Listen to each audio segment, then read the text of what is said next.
Welcome to తెలుగువారి వంటలు. మీరు గనుక మా ఛానల్ సబ్స్క్రైబ్ చేయనట్లయితే ప్లీజ్ సబ్స్క్రైబ్ చేయండి and పక్కన ఉన్న బెల్ ఐకాన్ క్లిక్ చేయండి. అక్క, ఈ రోజు మన రెసిపీ ఏంటి? ఈ రోజు మనం హెల్త్ కి ఎంతో మంచిదైన మునగాకుతో కారం పొడి ఎలా తయారు చేయాలో నేర్చుకుందాం. బాగుంటుందా? చాలా కమ్మగా ఉంటుంది. అయితే లేట్ ఎందుకు, ప్రాసెస్ స్టార్ట్ చేద్దామా?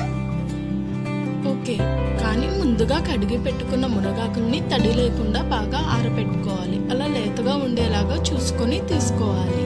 అండ్ కొంచెం కరివేపాకుని తీసుకోవాలి. మీకు కావాలంటే ఎక్కువగా కూడా తీసుకోవచ్చు. స్టవ్ పైన ప్యాన్ పెట్టి మునగాకుల్ని బాగా ఫ్రై చేసుకోవాలి. ఒక 2 నుంచి 3 నిమిషాలు ఫ్రై చేయండి.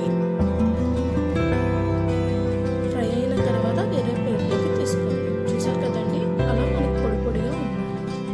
అదే ప్యాన్లోకి కరివేపాకును కూడా వేసి 2 నుంచి 3 నిమిషాల వరకు బాగా ఫ్రై చేయండి.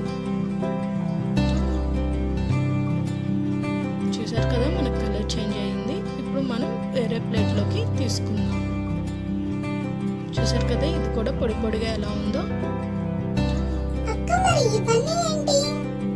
పొడి కమ్మగా రావడానికి ఇవన్నీ యాడ్ చేసుకుంటాము. పల్లీలు, ఎండుమిర్చి, జీలకర్ర, ధనియాలు, పచ్చిశనగపప్పు, మినపగుళ్ళు, వెల్లుల్లి, కొంచెం ఉప్పు. ఇప్పుడు స్టవ్ పైన ఒక ప్యాన్ పెట్టి ముందుగా పల్లీలను వేసుకొని కొంచెం ఫ్రై చేసుకోవాలి. చూసారు కదా, కొంచెం కలర్ చేంజ్ అయింది. వేరే ప్లేట్లోకి తీసుకుందాం. అదే ప్యాన్లోకి ఎండుమిర్చిని కూడా వేసి బాగా రోస్ట్ చేసుకోండి.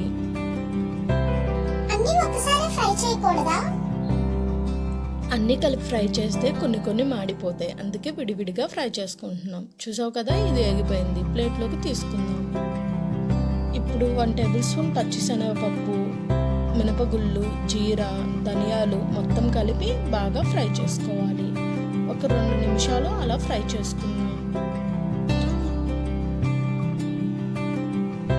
అలా కొంచెం కలర్ చేంజ్ అయిన తర్వాత కొంచెం మెంతులు కూడా యాడ్ చేసుకోండి.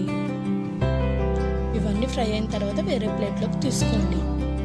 మనం ఫ్రై చేసుకున్నాము కదా, ఆకులు కాకుండా రిమైనింగ్ అన్నీ ఒక మిక్సీ జార్లోకి వేసుకోండి. కొంచెం రుచికి సరిపడా సాల్ట్.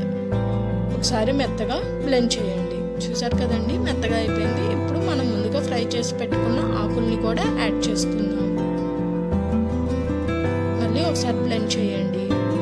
చూసారు కదా, అలా మెత్తగా అయిపోయింది. ఇప్పుడు దంచి పెట్టుకున్న వెల్లుల్లిపాయలను కూడా యాడ్ చేసి ఒకసారి బ్లెండ్ చేయండి.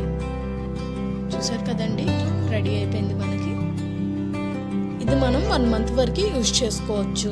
ఇడ్లీల్లో కానీ దోశల్లో కానీ చాలా కమ్మగా ఉంటుందండి. హెల్త్కి కూడా చాలా మంచిది. ఇంత సింపుల్ గా ఉందో. సరే పద పద, వేడివేడిగా అన్నం వండుకొని తిందాం. మరి వ్యూయర్స్ కి థాంక్స్ చెప్పవా? చెప్తాను. మీకు కనుక నా వీడియో నచ్చినట్లయితే లైక్ చేయండి, షేర్ చేయండి. థాంక్యూ.